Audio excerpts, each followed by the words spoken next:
Good morning. Welcome to the update from the bunker here in the Moselle Valley. It's Saturday, 28th of March. Beautiful day again, blue sky, sunshine. It's going to be fabulous. And I've got to go and I'm going to clean something in the garden, whatever it is. I'm sure we've got the cleanest cars and the best mown lawn and everything in the garden now. Anyway, hope you guys are doing okay. Hope it's working out okay for you under lockdown. It's been a couple of weeks here now. I think in the UK they're into the end of sort of week one, and other people around the world are doing the same sort of thing. We had the virtual wine tasting last night on Zoom. Very, very cool. We're going to do it again next Friday. So if you'd like to jump on that, just let me know. Anybody's welcome. We had people from the UK, France, Germany, India, and good fun, good chat. Nice way to start the weekend.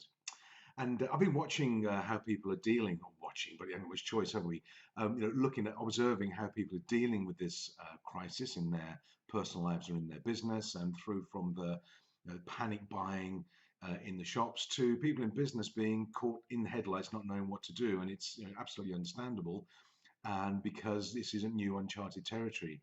But I remember when I was a young manager, and it wasn't that long ago. I was about 26, 27, I suppose, something like that. And this is back in the old days when we had a lot of industrial unrest, and we were sort of hiring and firing and redundancies and strikes, and also it was tough. Business and management was tough back then, or tougher maybe than it is now.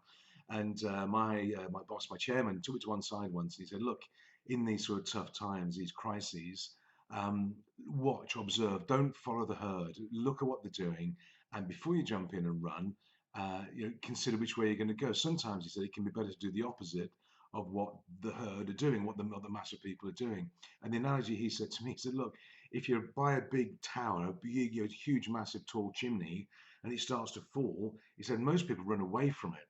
He said, "Where should you go?" "Well, you should run to the side of it, get away from it, or run towards it so it falls behind you effectively." He said, "People don't do that." He said, "If you follow the herd, you're going to get crushed." And that's, the thing, is very true. I think there's a herd mentality out there. And some of it, you've got to go along with the crowd. It's a good thing. But also just stand back and consider this could be a very good time to do the opposite of what other people are doing. For example, last week we put an offering on a house. We can't even go and see it yet, but we put an offer on a house, and we said to the guy, "Look, when we're off lockdown, we'll come and have a look at it." And we've done the principal deal, this type of thing, which that's ridiculous. That's a crazy thing to do, isn't it? Because now is not the time to buy a house. No, well, actually, you know what? Maybe it is time to buy a house, because the buyer wants to buy. We want to sell. It's nobody else in the market doing it. There's a deal to be done, and we're unique in that place. So, is it possible to buy a house? Yeah. Now, I'm not suggesting telling you go and buy a house as well, but it's what we did. We're doing it because I want to go where other people don't go. And there's several examples of this in business and commerce and life in general, and a couple of stories that have stuck with me. One was a story of the aviators, the fighter planes in the Second World War, and engineers were given the task of making the planes safer, making them better prepared to deal with flak or bullets, rockets, guns, all this sort of thing that's getting thrown at them while they're out on combat missions. So what they did, logically, what they did was, when the planes came back from combat, they would look at where most of the damage was, most of the bullet holes went through, if you like, and so they go, "Well, that's where they're getting hit. This is where we'll put more armor plating, more protection, and more solid airframe around it." And off they went, and they did that for a while. But the rates of being shot down didn't go down at all. So they wondered what's going wrong. And one bright spark. So, well, actually, we're doing it wrong. We've got to go where the bullet holes aren't. Engineers love engineers, but they didn't get that at all. What do you mean, go where the bullet holes aren't? And what he said was, "Well, look, the planes that are getting back are surviving, and they're okay. The ones that don't come back must be being hit where these ones aren't. So you put the armor plating where the bullet holes aren't in the planes, not where they are."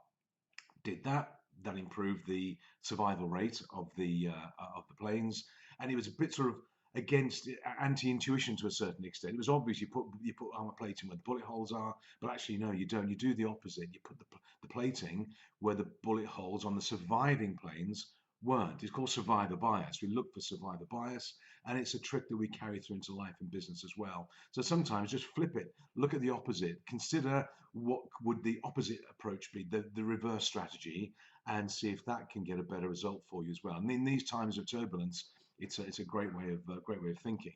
And another example that struck me, we went to a dinner, an awards dinner up in Luxembourg, when we could go out, and this was probably a couple of months ago now. And one of the guest speakers was a chess grandmaster. And you look on the agenda, the itinerary, and you think guest speaker, chess grandmaster, you know, God, anyway. But he was brilliant, absolutely great. And one of the things he said was, and I didn't know this because I'm not a chess player. He said that there are softwares out there now, or there is software out there, softwares.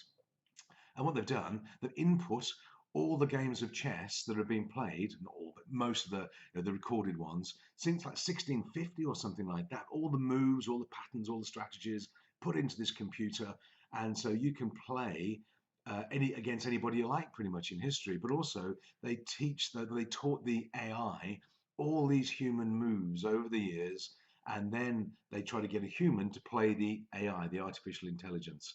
And of course, the AI over time beat the very best players in the world. So a computer or tech AI knowing all the human moves could beat a human. Absolutely, obviously to a certain extent. Then what they thought was, what we'll do, we'll get another computer and we'll just teach it the rules of chess. Now, the rules of chess, very simple. I mean, it's a single page for such a complex strategic game, very, very simple. And they taught this computer, here's the rules of chess. And then that computer played the computer that had all the human experience built into it. And within about, I'm guessing now, I think it was in like 2 hours, the computer had learned the game of chess and had beaten the other computer that had all the human history and knowledge, all that expertise and knowledge. Within 2 hours, this other computer had beaten it, and it couldn't, and it won several times. It was like 8 out of 10 times it won. And what that means is that the human experience, the human knowledge, that human intellect, if you like, is flawed, because we are flawed. We make mistakes and errors. In the very best chess game, the best players still make mistakes, and that was built into the program, built into the software. So stand back, and having experience and expertise around is great, but also just go back and consider first principles. What's really going on? What's the real strategy? Do you need to go against the herd? Do you need to consider something new and different? And that's where you can get through this thing. You can make a better win. You can get prepared for the uplift when this thing ends, which it will, and get prepared to have the uplift in business and survive through it. And be careful of looking for survivor bias. Don't just patch over the existing bullet holes, but also human experience. I'm seeing a lot of managers out there. They've had 10 years of a bull market. It's been a very good 10 years in business. Not easy, but a pretty good 10 years of solid growth. And all of a sudden, somebody's gone, no, not doing that anymore. And they've gone, don't know how to handle this.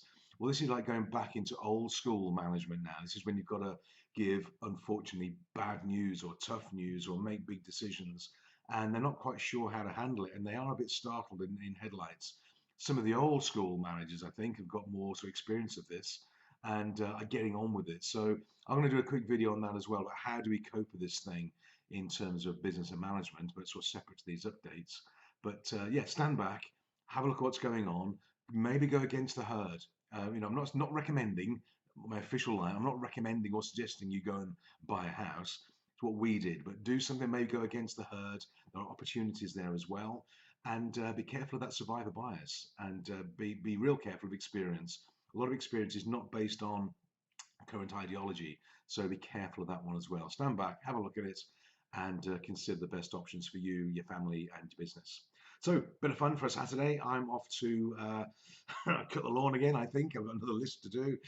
And I hope you have a great weekend. Stay safe, wash your hands, keep away from people, and don't go outside unless you have to. It's like being in some sort of movie, isn't it? It's bizarre. Anyway, guys, have a great Saturday. I'll speak to you tomorrow on Sunday, and I'll see you then. Take care. Bye for now.